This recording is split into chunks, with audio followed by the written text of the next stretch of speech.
Before dawn, the Aegean gasps like a wounded animal, and the wind tastes of bronze. Across the straitened throat of the Hellespont, an emperor orders the sea to kneel. Cables hiss, pontoons groan.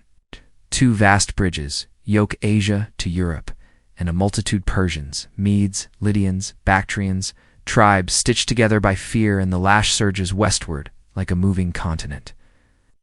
At their center rides Xerxes, crowned beneath a sunrise hammered to gold, the weight of millions pressing forward behind his eyes. He has come to seize the face of Greece and force it to look away from its gods. The poets will call them the daughters of Hellas maidens and mothers. Yes, but also the city daughters.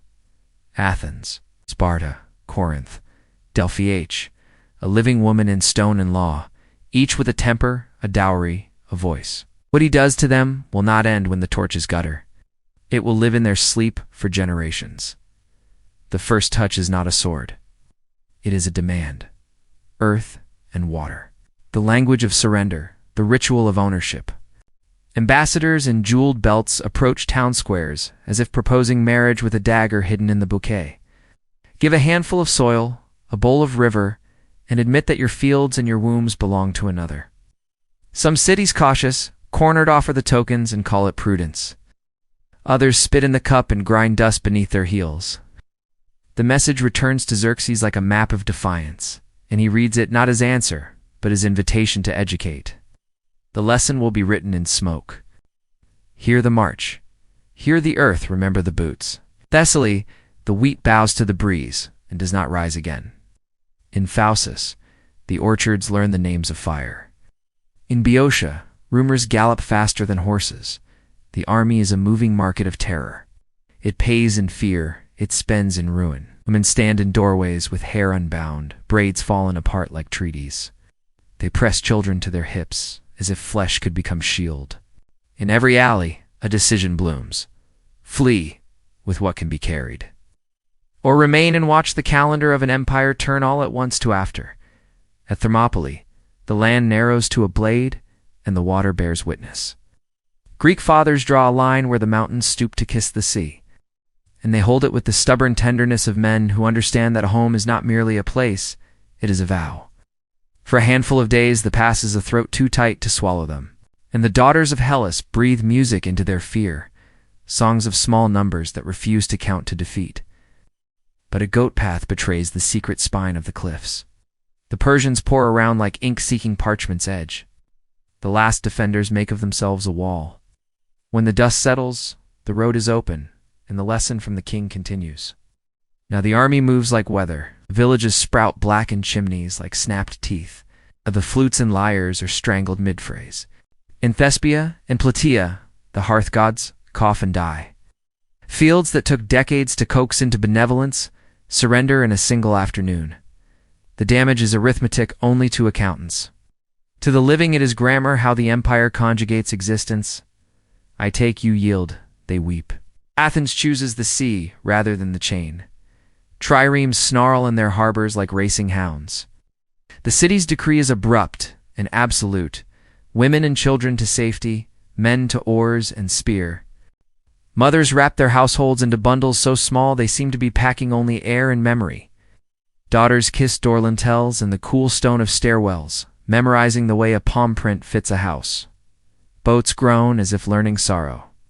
Decks and benches swell with bodies. Across the water, Trosan opens her arms like a sister who knows that hospitality is a weapon sharper than any iron. It is not surrender. It is a redefinition of home. Yet the separation cuts deeper than distance. There is a violence in evacuation the annals rarely admit. The sudden unmothering of a place, the vacant beds that dream of sleeping feet. Xerxes enters the deserted city like a suitor who hates to be refused.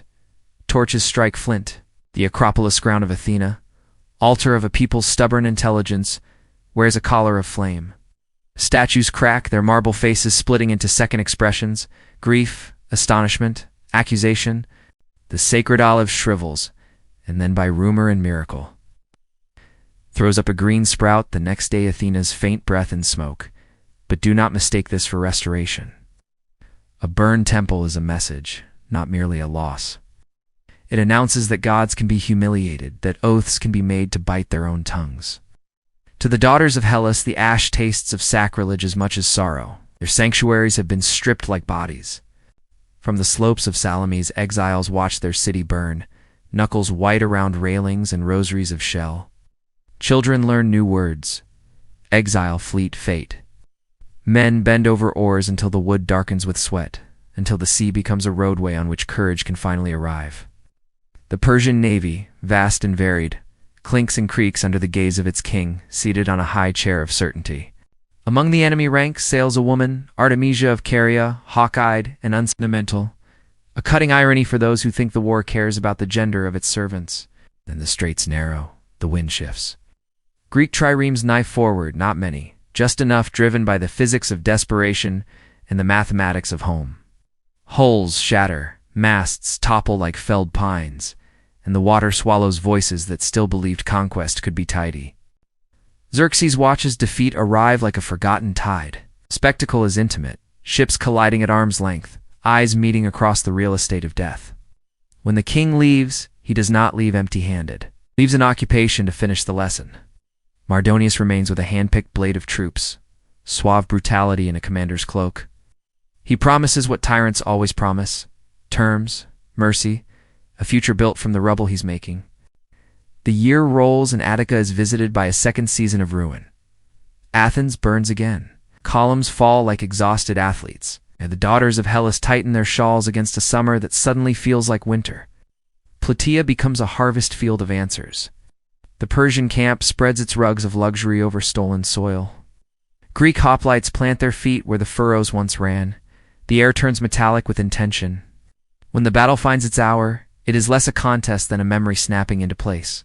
The phalanx advances like an argument that cannot be refuted. Spears locate the soft answers. Shields drum the old rhythm. Home, home, home. Mardonius falls. The exotic camp golden bowls, embroidered tents. The portable arrogance of empire is peeled open like a fruit whose sweetness has rotted. Far to the east at Mycale, another fleet learns that geography cannot save purpose. The war's spine cracks, and the serpent thrashes, then stills. What Xerxes did, though, has already soaked deeper than the soil. He bruised the imagination of a civilization. He taught the daughters of Hellas to count absence of fathers, of temples, of familiar streets like others count coins, showed them that a home can become a hostage, that a woman's body can be turned into a border where news arrives before the army does. In the panic of evacuations and the smoky dusk of captured towns, women became currency, bargaining chips, warnings, trophies, or simply the silent witnesses tyrants hope history forgets. Some were taken, parceled into households that did not know their names. Some were left to feed the old and the very young with hands that shook too hard to measure grain. Their grief is not recorded in inventories, but it audits the soul of the age. Worse still than what the fires consumed is what the fires taught. Suspicion seated itself like thistle. Neighbor looked at neighbor and wondered who had offered earth and water, who had written secret letters, who had found Xerxes' shadow a shade more comfortable than freedom's naked light. The Persian king turned the cities into sisters compelled to testify against one another. Thebes and Argos and the islands, each made to explain her virtue in a courtroom where the judge lived a world away. This is conquest at its most corrosive, not the breaking of walls, but the rewriting of trust. The daughters of Hellas learned to lace their friendships with caution, and that poison outlived the invader. Listen to the poets after the smoke. Aeschylus crafts a chorus of Persian mothers keening for sons swallowed by Greek water, and in that theater, the griefs meet across the stage. Tragedy blooms because it must, a civilization metabolizing what it cannot afford to store. The playwrights do not need to name every atrocity to indict them. They show the map of human consequence and let the audience fill in the villages that vanished on the way to a king. Satisfaction. Architects raise new temples, marble straining for forgiveness. But the eye keeps finding the seam where ruin was sutured. The Parthenon will later shine like a permanent dawn, yet under its brilliance crawls the memory of the night when flames taught the city how it screams. To call the damage merely military is to lie politely. Xerxes sought not simply to chain cities, but to domesticate their gods, to make Greek courage feel like an eccentricity a sensible person would outgrow. He sent heralds ahead of his armies because humiliation begins in language. He asked for earth and water because he intended to own what grew in the one and cried out for rescue in the other. He marched with engineers and bridged a sea because he believed boundaries were mischief to be corrected. He punished the Hellespont with whips when storms tore his first bridges apart, as if the ocean were a subject that needed a lecture. The daughters of Hellas understood the sermon. Nothing is sacred that cannot be made to bow. Yet something refused. On the day after a sacred olive burned, a green tongue of leaf insisted on the grammar of return.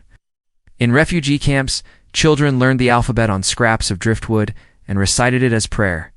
Mothers braided hair with hands that had washed shrouds and decided that beauty would not be taken hostage. The sea that had been bridge became border again, then friend. Then rowed oars stitching islands and cities into a league that called itself not empire but defense. A terrible wisdom ripened. Liberty demands a memory that does not always offer anesthesia. The women carried that memory like a jar of oil through ruined rooms. They taught sons to fit the shield to the left shoulder, so the edge covered a neighbor. They taught daughters the names of rivers and saints, of ships and laws, so that when the next messenger arrived with gift-trap threats, the words would meet a mouth trained to answer. They rebuilt households as one rebuilds a melody from a single surviving note. And because laughter must not be left to tyrants, they found ways to laugh again, in courtyards where the dust remembered a different weight. What Xerxes did to the daughters of Hellas was not etched only in the black crust of altars or in the inventories of plunder. It was written into their approach to nightfall. A silence fell across kitchens at sundown that had not been there before, paused to listen for marching. For crackling torches, for the unintended confession of an empire arriving. It altered prayer, which now included the line, "Keep the sea on our side." It altered love, which learned to move faster, to spring up in days rather than seasons, because tomorrow might be a harbor instead of a home. It altered the calendar, which acquired a hinge, before the burning, after the burning. And it altered dreams, which began to carry smoke where once they had carried olive blossom. Empires call themselves educators. They bring roads and punishments, calendars and taxes, and then ask to be thanked as if charity had been performed. Xerxes preached with flotillas and understood nothing of the soil he demanded. He tried to untie Hellas from herself and discovered that cords wore deeper from strain than from rest. The campaign broke on a reef of stubbornness disguised as smallness farmers who refused to abandon. The stones their grandfathers had fitted together fishermen who knew the sly moods of straits better than admirals. Wives who convinced husbands to steer toward a fight rather than away from a home. If ruin was the lesson, Hellas learned a different one: how to make ruin return gifts it had stolen. The smoke cleared, and a city stepped out of exile with ash still in its hair. Statues rose where statues had knelt. Aesthetics turned into defiance. Law hardened like cooling bronze. And the daughters of Hellas, those of flesh and those of stone, breathed with new lungs. They had crossed an education no school would claim. The curriculum of being targeted. The seminar on how to outlast a king who says he owns your sunrise. They had watched temples fall and learned to build laws that could not be burned. They had tasted flight and found in it the ingredients of fleet, alliance, reciprocity. The worst that was done to them did not vanish. Became part of the architecture seen and unseen, which a culture stood. That is the deeper wound and the darker astonishment. Xerxes hurt a people and hoped the pain would teach compliance. Instead, the hurt taught memory, and memory taught the stubbornness of freedom. The daughters of Hellas carried the lesson over their thresholds, into lullabies and marketplace bargaining, into festivals and funerals, into the private bravery of ordinary afternoons. He sought to make them ornaments on his victory. They became the authors of his impossibility. The bridges he lashed across the sea broke. The bridges they built between one another held. Night returns to the Aegean. Its surface glimmers with star shards that once were masts. Shorelines exhale the stories they contain, and somewhere an olive tree shakes itself and gives an edible fruit, bitter as honesty. The ruins on the Acropolis are not scars, but testimonies. Here, worship was interrupted and resumed. Here, a people was sent away and came back altered. Here, an emperor tried to instruct and learned a different syllabus. What he did was worse than the chronicles can comfortably say because it did not end when he turned his horse toward home. It persists in vigilance, and in vows in the way a mother's hand pauses on a child. As shoulder when a sudden wind sounds like marching, and in the way that same hand loosens when the wind shifts and smells of rain. The daughters of Hellas remember, and because they remember, the temples keep breathing.